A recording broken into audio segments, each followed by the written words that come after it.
No niegues a tus abuelos, busca las raíces, busca la historia. Y aquellos que te dicen que sí, los héroes nacionales ya pasaron o que no tiene sentido, que ahora empieza todo de nuevo, son payasos de la historia. Hay que trabajar para lograr la unidad latinoamericana en este sentido, donde cada pueblo se sienta sí mismo con identidad y a la vez necesitado de la identidad del otro, ¿no? Hay un tema que es siempre recurrente en cuanto a la pérdida de identidad. En este caso, el Papa Francisco, en uno de los fragmentos de los videos que están circulando en las redes sociales, me gustaría compartir con usted y sobre eso también tal vez algo más que quisiera decir. De acuerdo. Algunos sueñan con un futuro utópico. No, la historia ya pasó, no, lo de antes no, ahora empieza. Ahora no empieza nada, te la vendieron. Bernardes, nuestro poeta, termina un verso diciendo: lo que el árbol tiene de florido viene de lo que tiene de soterrado. Volvé a las raíces y armá tu futuro desde las raíces de donde te viene la savia. No renegues la historia de tu patria, no renegues la historia de tu familia, no niegues a tus abuelos, busca las raíces, busca la historia y desde allí construir el futuro. Y aquellos que te dicen que sí, los héroes nacionales ya pasaron o que no tiene sentido, que ahora empieza todo de nuevo, reíteles en la cara. Son payasos de la historia. Bueno, muy fuertes las declaraciones en cuanto a la defensa de la identidad y sobre todo de ir a las raíces. Por supuesto, y mucho más, lo que nosotros debemos tomar en cuenta que en esta expresión, en este comentario que hace Papa Francisco, tiene que ver con el sentido de la historia y de lo histórico. Muy bien, cuando él señala que nos hacen un engaño y nos hablan de payasadas cuando dicen que la historia comienza ahora. Y nota una cosa, que esto está dirigido a una cultura y sobre todo a una generación en la cual precisamente se propende a vivir solo en el presente, ¿no? Y el vivir solo en el presente es vivir en el deseo, es vivir en la autosatisfacción. Y esto nos lleva al olvido del pasado y nos lleva incluso a transitar con muchas limitaciones hacia el futuro. El Papa Francisco asume muy bien esta posición porque ahí está la raíz histórico-profética que hemos mencionado y que él es, de la cual él es su legado, ¿no? Esa raíz histórico-profeta no rompe con el pasado. Más bien, lo que hace la raíz histórico-profética es beber la savia, como él dice, del pasado para enriquecernos hoy y en esa perspectiva construir el futuro.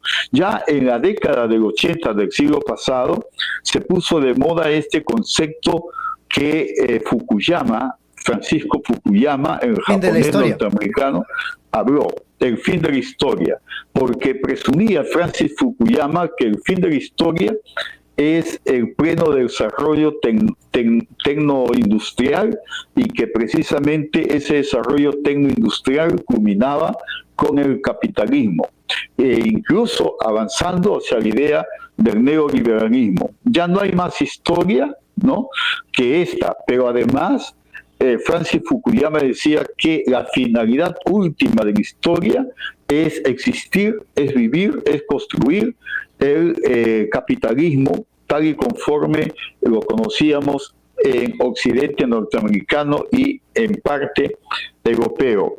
Ahora Francis Fukuyama está desencantado de sus propias teorías y él, desde una perspectiva más ética comprometida, nos está hablando que hay que seguir construyendo y construyendo paradójicamente utopías, ¿no? Porque eso que pensaba que era la completitud de la historia humana se ha demostrado precario, se ha demostrado absolutamente absurdo, ¿no? Y en esa perspectiva, lo que Francisco nos dice en esta locución es importante, ¿no? Tenemos que seguir soñando, tenemos que seguir pensando y abriéndonos hacia el futuro. Pero este abrirnos hacia el futuro tiene que darse en la recuperación de nuestras raíces, ¿no? Yo señalo junto con un pensamiento pragmático que existe hoy, ¿no? Que el futuro, el pasado no existe. Así tampoco existe el futuro. Y lo único que existe realmente como una posibilidad y una alternativa para nosotros es el presente. Pero tengamos cuidado, cuando decimos que el pasado no existe, estamos diciendo que ya nosotros no podemos vivir enclaustrados, encadenados a un pasado que fue, porque no lo podemos revivir, no lo podemos reedituar.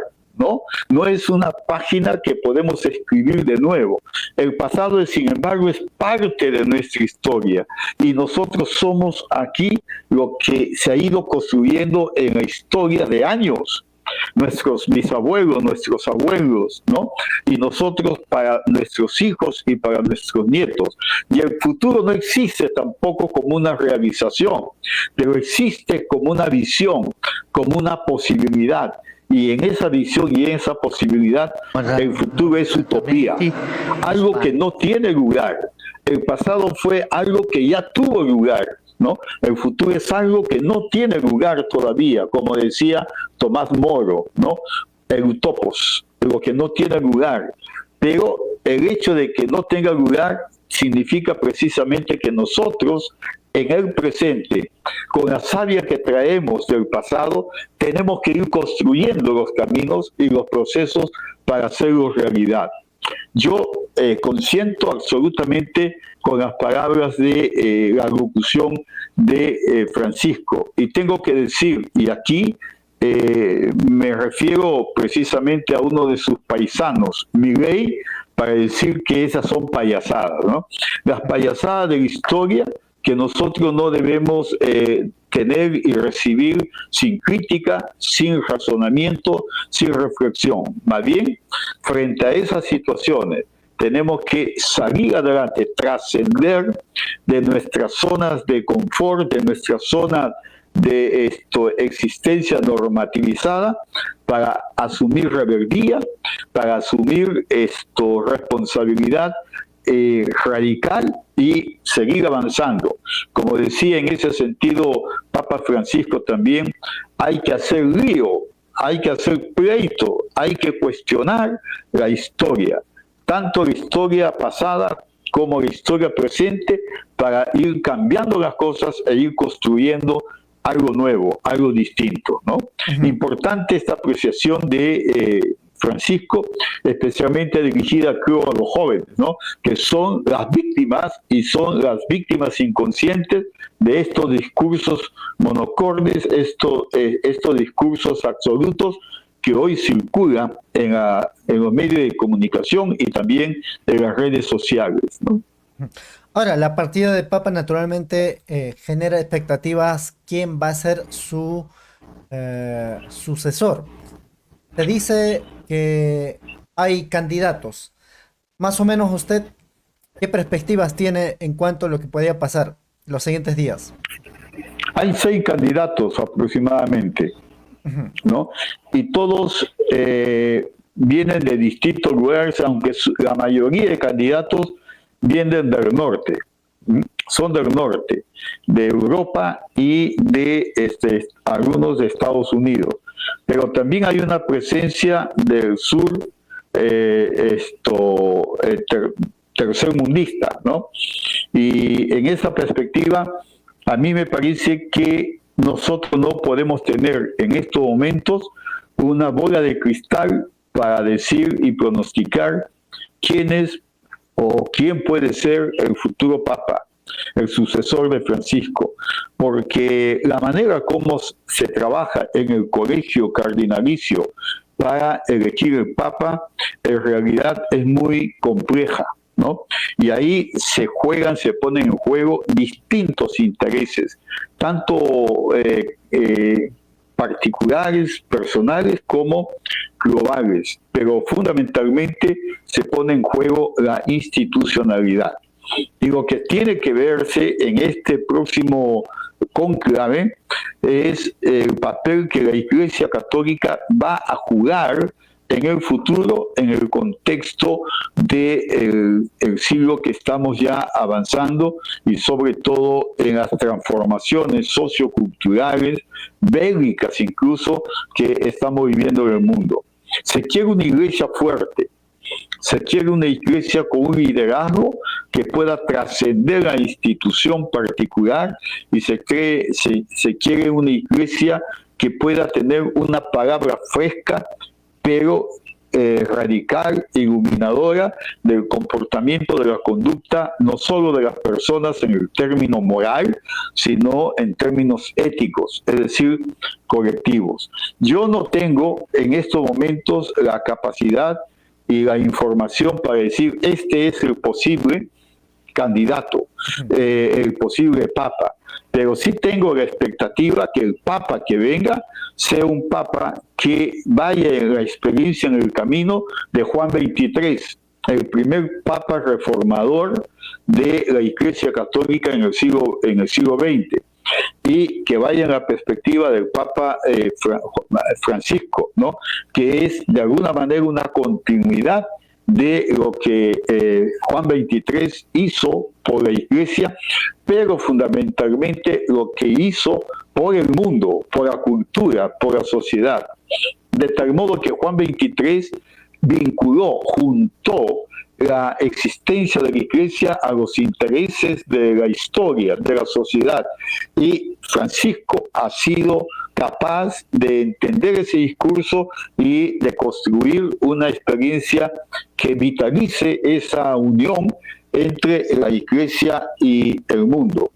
Que la Iglesia sea un mensaje y una experiencia de esperanza para el mundo. Eso es lo que deseamos, eso es lo que esperamos, porque mal que le pese a mucha gente, políticos y no políticos, religiosos y no religiosos, la Iglesia tiene un papel fundamental con todas sus divergencias, sus carencias y debilidades en la historia de la humanidad, y especialmente ahora. Y los papas son voceros y son animadores de procesos significativos que hoy deseamos tener. Necesitamos una iglesia abierta al mundo, una iglesia que esté de cara al mundo y que camine con el mundo. De la perspectiva como Papa Francisco se planteó, la iglesia sinodal. Precisamente esta es otra herencia y desafío que deja Francisco a la Iglesia Católica. La idea de la sinodalidad. ¿Y en qué consiste la sinodalidad? La experiencia de ser una iglesia que camina con la gente, que camina con el pueblo, que se identifica y es uno más con la gente. Por eso ustedes han visto que Papa Francisco ha caminado con pueblos indígenas, pueblos originarios, con sectores marginalizados, y abriendo siempre el diálogo, la conversación y la esperanza para esta gente, ¿no? Hay algunos intereses que me gustaría enfatizar. Por ejemplo, dentro de la perspectiva de la sinodalidad y la reforma que la Iglesia comenzó con Francisco y que está en suspenso, es el tema del papel de la mujer en la Iglesia y el papel del sacerdocio femenino. Eso está pendiente. Otra cosa pendiente es el papel de los laicos en la Iglesia Católica. Y la sinodalidad está diciendo que la Iglesia no son los curas, sino que la Iglesia es el pueblo laico. Pero también hay otro tema ético que hay que mencionar. Y yo señalaba esos cambios, esos desafíos y transiciones éticas que Francisco estaba planteando.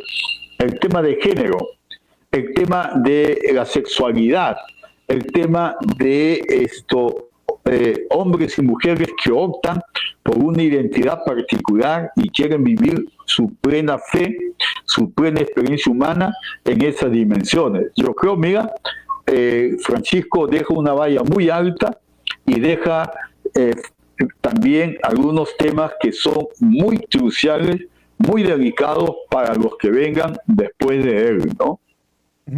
Finalmente, hay una tarea en campo político que él siempre lo destaca, partiendo en defensa de la identidad. En este caso también habla de la unidad latinoamericana, soñada por San Martín y Bolívar. Vamos a escuchar una parte y de ahí finalizamos el programa. América todavía está en ese camino lento de lucha del sueño de San Martín y Bolívar, ¿no?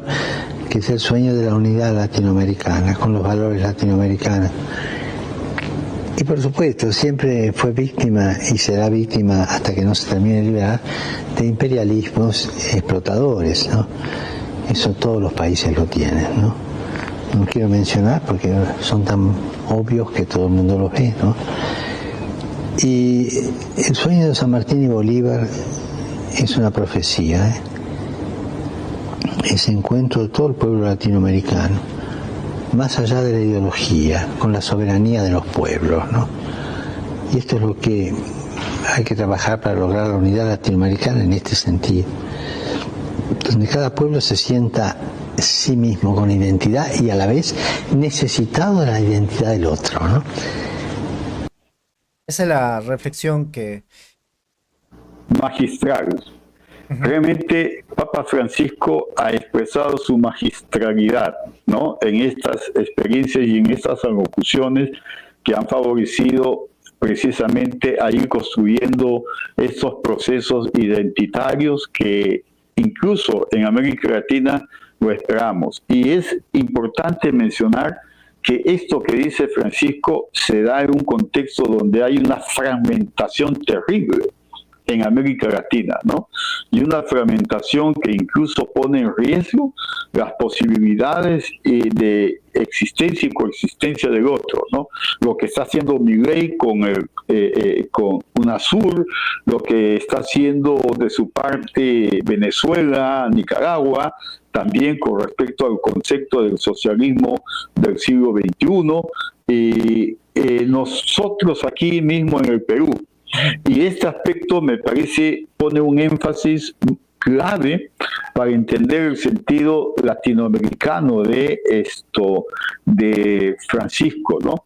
Y ha sido entrañable en esto. Y yo coloco ahí un acento más en torno a ese carácter latinoamericano de Francisco. Francisco llevó a un carácter de madurez, de maduración teológica y de oferta teológica, de pensamiento teológico a la teología de la liberación. La teología de la liberación que por muchos a nivel universal es reconocida como la forma de pensar en Dios, la forma de pensar la fe desde una perspectiva latinoamericana. Y cuando hablamos de una perspectiva latinoamericana, no solo lo mencionamos desde el punto de vista étnico, cultural, sino económico. Países subdesarrollados, países que caminan en busca de una realización plena, pero también países explotados, países que están en cautiverio en sus propios lugares, ¿no? Y desde esa perspectiva la teología de la liberación fue la reflexión y anuncio profético y animador de la utopía para construir un mundo nuevo y con él un hombre nuevo, como muy bien diría el Che Guevara, ¿no? Hombres nuevos para un mundo nuevo. Y Francisco hizo eco de estas propuestas y de estas reflexiones utópicas, en contrario de lo que hizo su antecesor, Bernardito XVI, que se mantuvo en una posición restrictiva a la teología de la liberación. Hay una cosa invalorable en Bernardito XVI, su sapiencia y su conocimiento y capacidad teológica. Yo creo que ese es el gran aporte de este Papa, ¿no? Benedicto XVI, ¿no?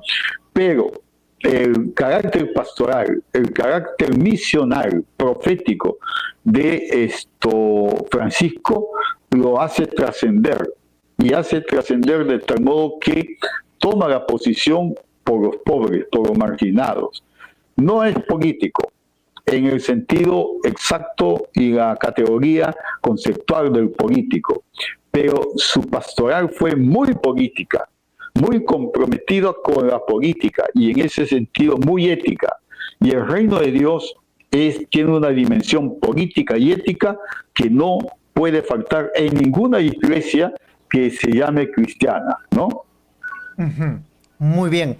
Tal vez algo más que quisiera remarcar. Esperamos tener otros programas de reflexión y sobre todo en cuanto a diálogo de la política, porque también a partir de este partido de Papa Francisco va a haber también expresiones religiosas y políticas, naturalmente una disputa cultural. Sí, sí, tú has dicho bien, va a haber una disputa y como todo gran hombre, Francisco va a traer a palomas y gavilanes, ¿ah? Es decir, él va a ser el eje de alocuciones favorables, de homenaje, pero también van a haber gente que busque degenerar su herencia, su valor. Eso lo vamos a vivir, y no este tiempo en que él ya murió, sino durante el cónclave mismo va a haber discusiones serias y muy duras para elegir al nuevo Papa. Pero posteriormente, en la medida que avance la política, el desarrollo político, cultural y social, vamos a tener más debates. Lo que se diga hoy de Francisco es muy poco. Son las primeras semillitas. Va a venir después una consecuencia mayor. Lo que yo quisiera, y ese sería mi deseo utópico, es que ojalá que la Iglesia Católica no pretenda canonizar a Francisco. ¿Por qué te digo esto? Porque cuando la Iglesia Católica canoniza a un profeta y canoniza a un santo, le quita el sentido profético y la radicalidad del profetismo. Quita la libertad. Y quita además la posibilidad de que la gente lo mire como un líder que trascienda, porque al canonizarlo lo mete en un altar, un museo, construye una imagen en un museo, ¿ya? Y finalmente lo que hay que hacer con el canonizado es rendirle pleitesía, rendirle adoración. A Francisco, como a otros profetas que han sido canonizados, no necesitamos rendirle pleitesía, hacerle adoración. Lo que necesitamos es escuchar sus palabras, tener en la memoria sus convicciones y seguir su camino.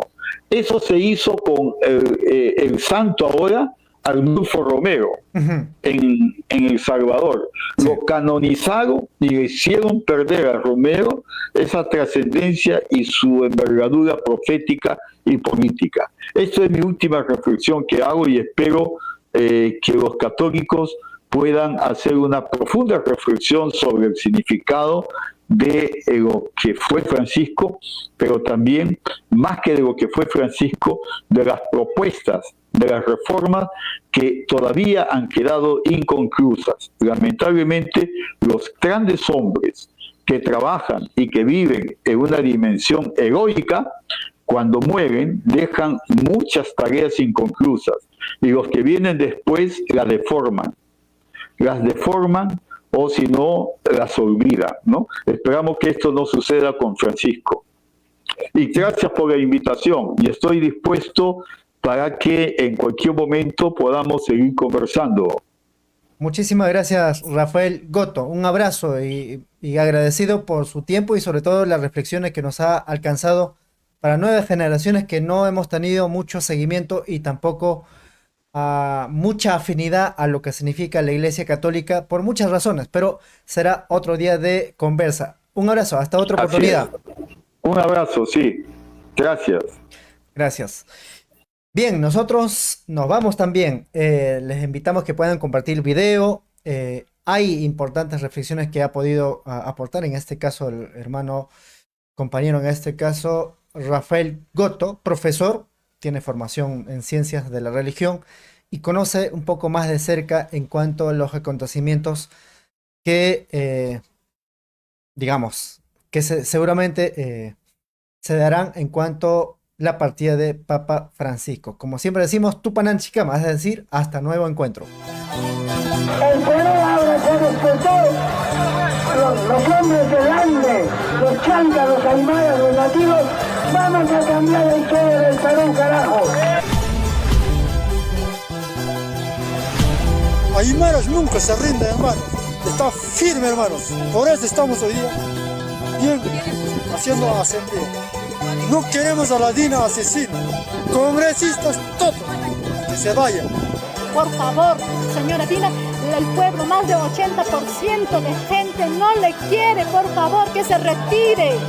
Somos mujeres de trabajo, somos mujeres que luchamos día y día. Nosotros no robamos, no delinquimos, estos miserables del Congreso es peor, una vergüenza prácticamente. Todos estaremos unidos para sacarle a esa usurpadora Dina, a esas congresistas mujeres que no nos representan, vergüenza de mujeres congresistas. De igual manera, hacer un llamado a todas las organizaciones, unidad, porque solo el pueblo va a salvar al pueblo, la verdad, esa es la pura verdad.